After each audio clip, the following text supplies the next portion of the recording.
వందలు వేల సంఖ్యలో ఆధార్ కార్డులు, రేషన్ కార్డులు ఈ ఎవరి దగ్గర ఉంటాయి?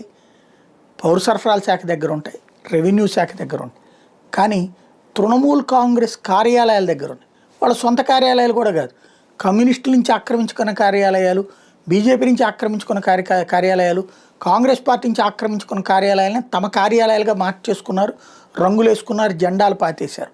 ఇప్పుడు వెంటపడి వాళ్ళని తరుముతుంటే, పారిపోతుంటే ఖాళీ అయినటువంటి ఆ కార్యాలయాలు తిరిగి స్వాధీనం చేసుకోవడానికి ప్రయత్నిస్తున్నటువంటి వేళ అందులో ఉన్నాయి చూస్తే కుప్పలు తెప్పలు, వందల వేల ఆధార్, ఫేక్ రేషన్ కార్డులు, ఇట్లాగా వీటి ద్వారానే ఇంతకాలం నడుపుతూ వచ్చారనమాట.